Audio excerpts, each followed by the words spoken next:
This is the continuation of Luminous by Sokka's first fangirl on AO3. This is Chapter 11, titled King Dorephan. Sidon wondered if he was dreaming. Surely this was too good to be true.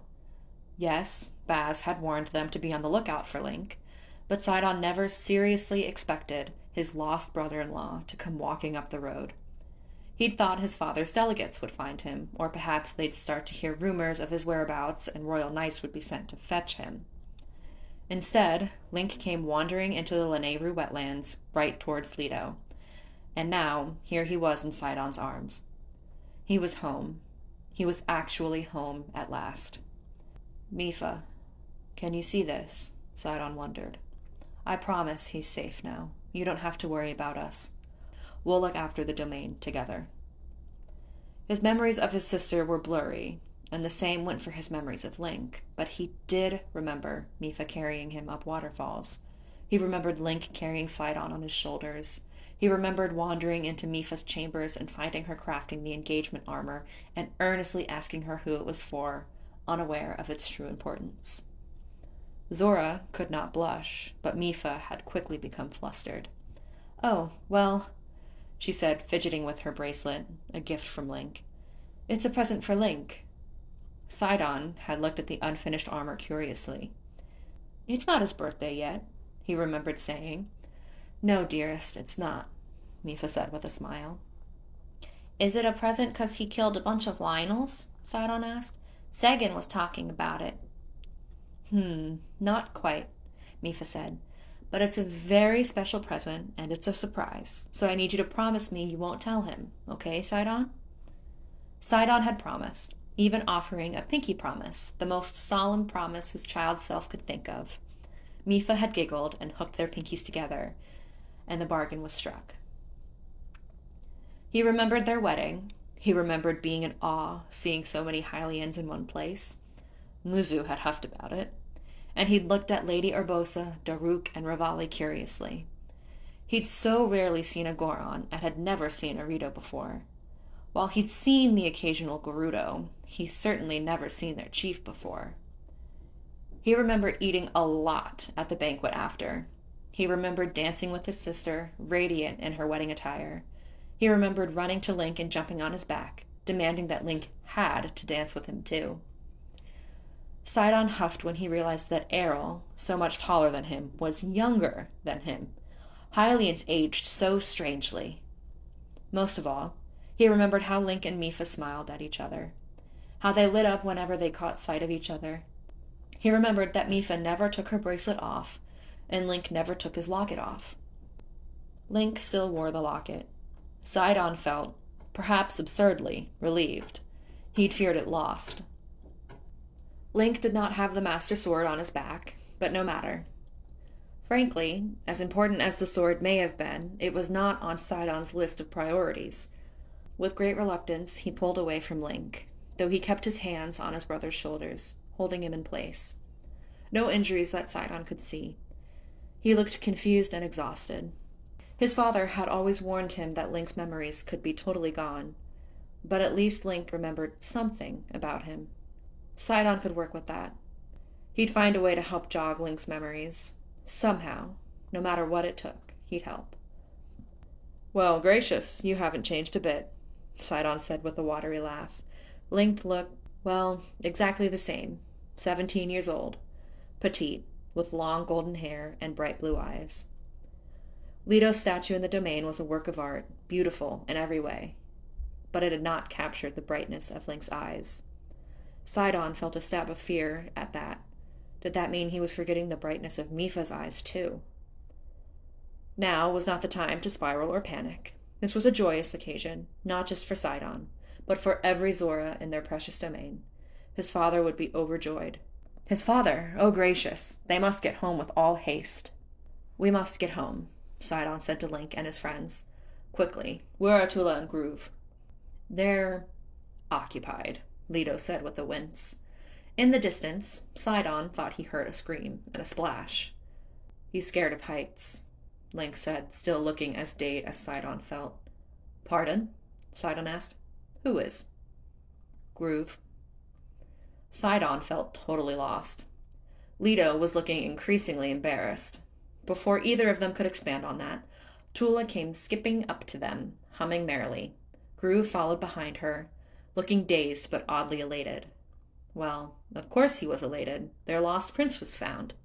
Oh, good, Sidon said, relieved. You're here. Sorry for the delay, my prince, Tula said sweetly. I had to fetch Groove. Beautiful, Groove murmured nonsensically. Sidon, Link, Leto, and Torafu all gave him baffled glances.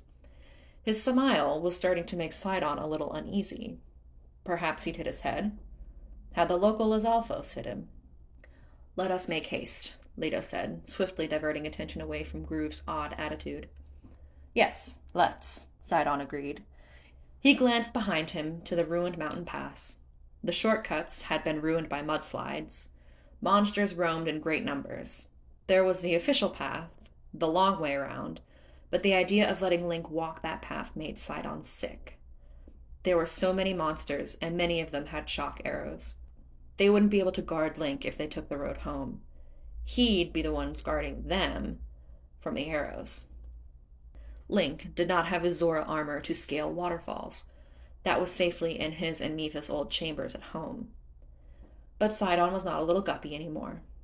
The roles had been reversed. He could easily swim with Link on his back. Don't Hylians get sick after being soaked? He fretted. But then again, the rains were so harsh that even if Link walked, he'd get soaked anyway. It would be faster to swim home. Sidon turned back to Link, who was watching him curiously. There were dark circles under his eyes. Well then, brother, Sidon clapped his hands together. I know you cannot swim like we can, but I could easily carry you. That way we can get home faster. What do you think? Link looked at the road ahead. Even from Inogo Bridge, they could see Octoroks and Lizalfos. There were deep puddles of mud and water. Sidon could admit the swelling river and its strong current probably looked intimidating to non-Zora. If you would prefer to walk, I will guard you, Torafu offered. But Link shook his head. He looked at Sidon and said, I'd rather go with you. Sidon would freely admit that he felt a stab of pride and utter delight. Link clearly hardly remembered him, but was willing to trust Sidon anyway. He knelt and gestured for Link to climb onto his back. As Link held on, Sidon once more remembered how he used to run at Link and demand to be carried. He'd remembered tugging on Link's hair, urging him to go faster. He remembered Mipha scolding him, reminding him that pulling on someone's hair hurt them. It was so strange to be in the opposite position now. Now he towered over Link. His brother stood only as high as Sidon's hip. Sidon dived into the water, quickly followed by his friends. Link clung to him, and Sidon swiftly made his way up the river. It was a long swim, but still quicker than the path. Have you been well? Sidon asked Link as they approached the first waterfall. Have you been safe? Link seemed to consider the question. It's been strange, he said after a moment. But I've had help. Good, Sidon said with a smile. I'm glad. The Sheikah, no doubt. They had Sidon's gratitude, much as Muzu would be scandalized to hear it. Link was reeling. He still wasn't wholly convinced he wasn't dreaming.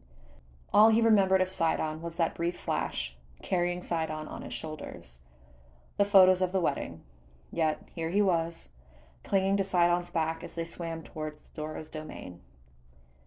It wasn't what Link expected. He expected a long walk, likely a perilous one. He'd wondered how he'd even get an audience with Dorephan. Sure, he could just announce he was Link, but how to convince anyone other than Dorephan? Who else knew him? Who else would remember him? As it turned out, a lot of Zora knew him. Link wondered if he'd known them before, other than Sidon, of course. Had he been friends with anyone? Impa said Link stayed with Mipha in the domain when he could, and Mipha stayed in Hyrule Castle when she could. It seemed they split their time between two places. Surely he'd had friends. Then again, after the calamity, what if there was no one left? Did anyone blame him? They should. He'd failed. He'd let everyone down. Hyrule fell to ruin. The death toll was inconceivable. Mipha was dead. Zelda was trapped. And the Zora lived long lives. They'd been there. They'd remembered it all. How could they not blame him? Sidon was so happy to see him. But Sidon had been a child when the calamity struck. Maybe he just didn't understand how badly Link had messed up. The others were happy to see me too, Link thought. Maybe they really don't hate me. Don't be stupid, a larger part of him argued. Why shouldn't they? Arguing with himself. He sounded insane. The rain was relentless and freezing. The river's current grew stronger as they went, and Link had to tighten his grip on Sidon. The other Zora followed just behind them, close enough to reach out and touch them. It's not far now, Your Highness, Dorephan said. For a moment, Link thought she was talking to Sidon. But why would she need to remind Sidon of how close or far away they were from Zora's domain? Sidon wasn't the one with amnesia. Link glanced back at her and gave a reassuring smile. The clouds overhead were so thick and dark that it appeared to be nighttime, though it was surely still the afternoon. Everywhere Link looked, he could glimpse monsters. Monsters on cliff sides, monsters in little makeshift dens, monsters on patrol. So many Lizalfos, bokoblins, and moblins. They passed a trio of Octoroks, which Dorephan killed so swiftly they didn't even have a chance to rise from the water. The closer they got to the domain, the more luminous stone Link could see. It shivered in the cliff fronts and could be seen high on the hills. The bridges seemed to be made entirely of luminous stone. There were lights on the path, albeit hard to see through the rain, also made of luminous stone. Even the signs directing the way seemed to be made from it. Even in such terrible weather, even with so many monsters around, it managed to look beautiful. The plants he got a glimpse of looked like they belonged underwater. They resembled coral. How did he know that? He didn't remember visiting the ocean. All in shades of pink and purple. The biggest bridge they swam under had a moblin pacing up and down it, armed with a huge club. Ludo Bridge, Sidon explained. Even without the rain causing problems, we need that bridge. Merchants come this way. Of course, the blood moon returns the monsters, but we hope that if we can stop Ruda, perhaps Ganon's influence will weaken in this area. Perhaps the monsters will move on. Link kept an eye on the monster. The moblin didn't spot them, and didn't seem to have a bow anyway, but it was something to keep in mind. The monsters, even without Ruda, were disrupting trade and no doubt attacking travelers and locals alike. Maybe Sidon's hunch was correct. Maybe, if Link could stop Ruda, the monster's hold on the land would weaken. If Ganon's influence was weakened, maybe they would weaken too. At the very least, if the rain stopped, the mudslides would stop. The river would calm. Maybe there were other paths to use, made unusable by the rain. Link's only memory of Zora's domain was that brief flash of his wedding. He remembered it being all one big, elaborate complex with the palace looming over it all, a third floor in its own right. He remembered everything in different shades of blue. There was water everywhere. It felt like something from a fairy tale. It looked magical. He wondered how it had changed. What did it look like now? Would he recognize it at all? With one last leap, Sidon shot right into the air and landed on the Great Zora Bridge. Link climbed off his back, stumbling slightly, and Sidon's hand shot out to catch him. They were all soaked, of course, but they were Zora. They could handle it. They were made for water. But Link was a Hylian, and Hylians were not meant to be soaking wet. Maybe Sidon was being paranoid, but he refused to be the reason Link fell ill as soon as he got home. "Prince Sidon," Riven called, relieved. "You're back." "Ah, yes," Sidon said. He quickly pulled Link's hood up, ignoring the confused sound his brother made. "We found a Hylian." Riven was guarding the entrance to the domain, right where Sidon had left him, side by side with his daughter, Dunma. "Welcome," Riven said to Link. "We're so grateful for your help." He leaned down slightly, smiling in greeting. Sidon crossed his fingers, but of course Riven realized who Link was with a single glance, even with the hood pulled so low over his face. Even without the statue as a daily reminder, they'd been friends so long ago. Riven fell to one knee with a gasp, head lowered. "Your Grace," he said. Dunma's eyes widened as she looked between Sidon and Link. "Surprise!" Tula practically sang. "Is this amazing or what?" "It's good to see you again, old friend," Riven said. He stood up, eyes shining. "Not a word of this until we see Father," Sidon warned him sternly. "That goes for both of you. I don't want Link swarmed before we even reach the throne room." "Of course, Prince Sidon," Riven said, nodding. Dunma stood up straighter and vowed to keep quiet. "Come along, Link," Sidon said, gesturing for Link to follow. A part of him wanted to cling to Link like a child, the way he used to do, but truthfully, the fact that he was clearly a Hylian would draw enough attention as they walked through the domain. Sidon did not want everyone crowding Link and making a fuss. They needed to see Dorephan first and foremost. "Good luck," Riven said.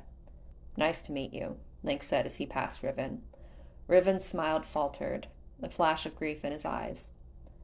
Sidon could see understanding wash over him, the realization that his friend didn't know him anymore.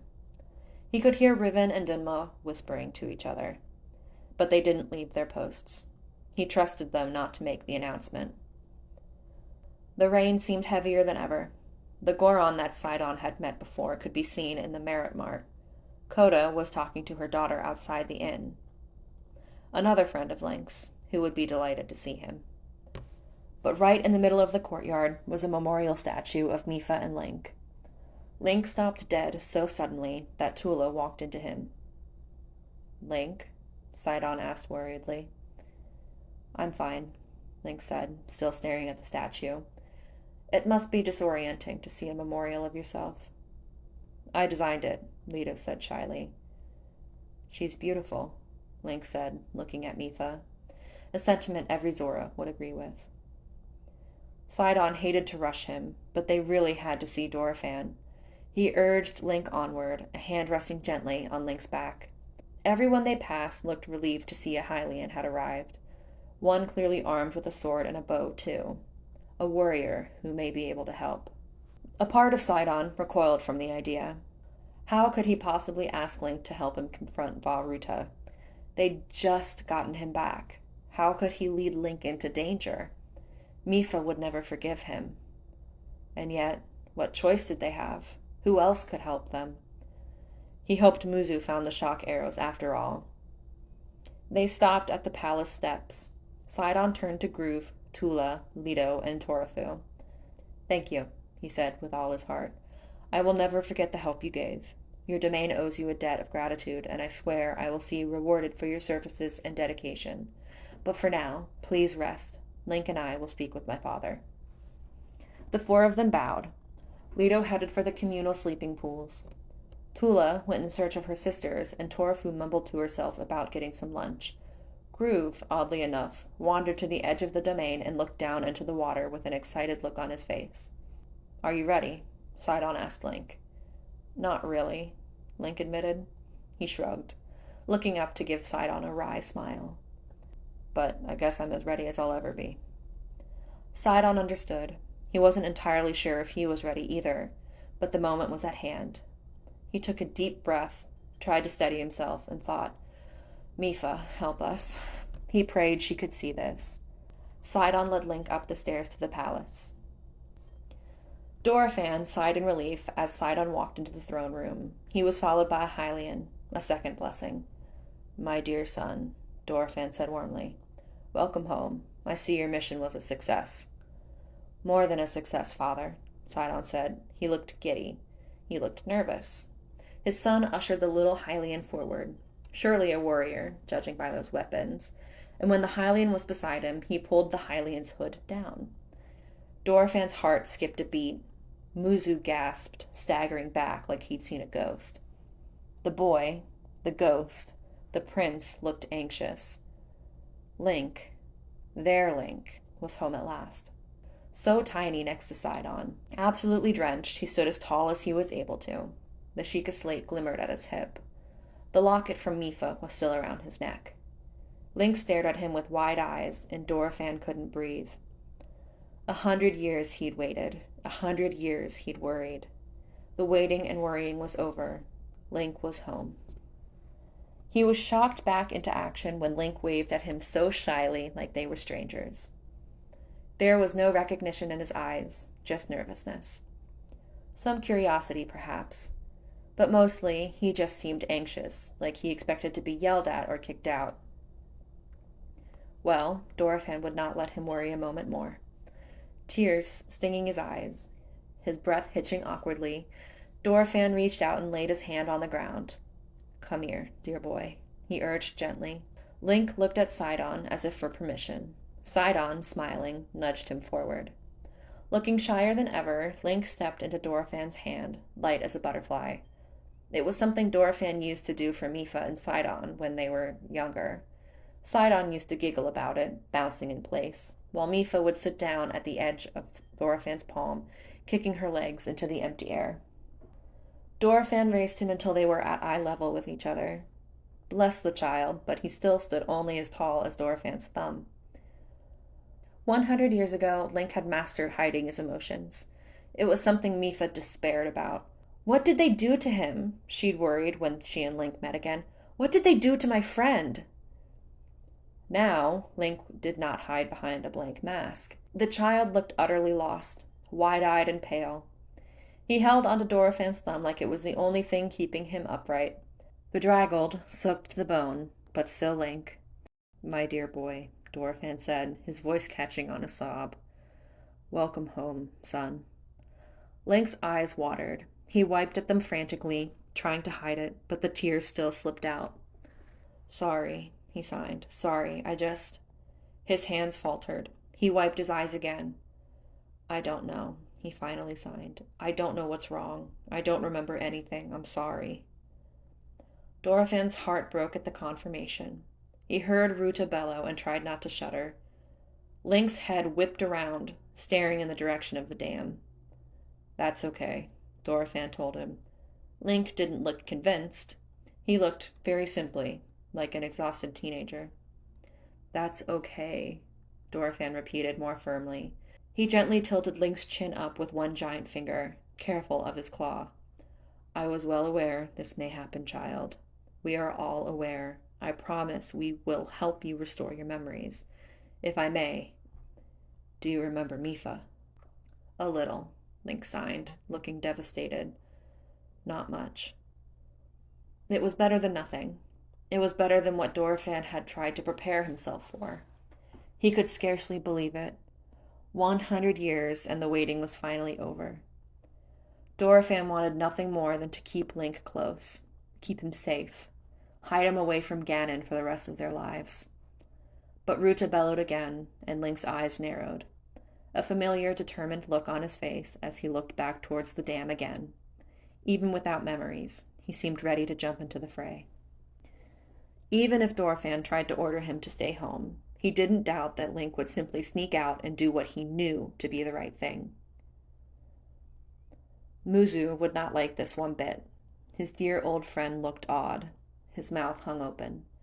His eyes were as wet as Dorephan's. Later, he'd likely be horrified by his own lack of composure. For now, he just looked like a relieved old man, just like Dorephan. Link caught Muzu's eyes and offered a shy wave. Muzu bowed, one hand on his heart.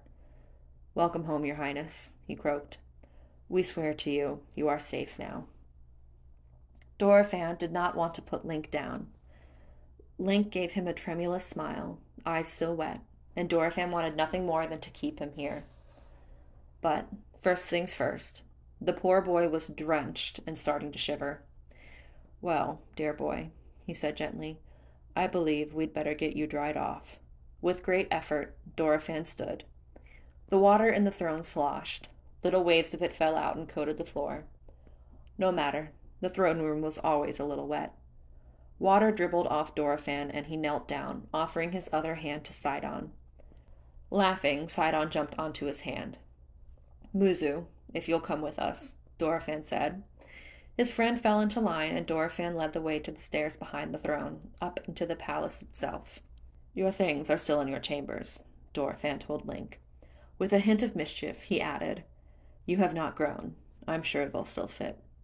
Link huffed, arms crossed. I'm not that short, am I? He signed. Dear one, you are very small. Walking through the palace like this was hardly a formal announcement, but it was all the announcement they needed. Servants and guards stopped to gape as they passed. He would need to meet with his council. He would need to meet with Baz and the royal guard. He would need to speak to Link about Ruta and ask Muzu if he'd found those shock arrows after all. But it could wait, at least a little while longer. Surely, Dorephan could take a few hours to look after his family.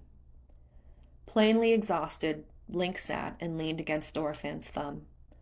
Sidon jumped from Dorephan's left hand to his right and sat next to Link with a beaming smile. Link smiled up at him, clearly already at ease in Sidon's presence.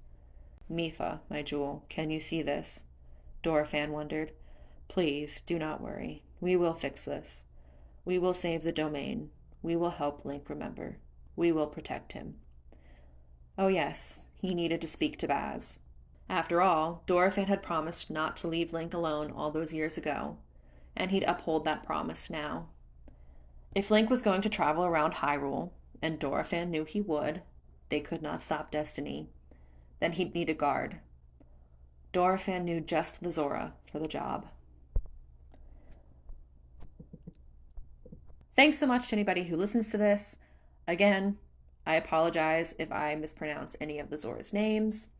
As always, I'm leaving a link in the description for the original fic over on AO3. If you like this, please go leave kudos and comments for the original author over there. I will come back with chapter 12 as soon as I get that done.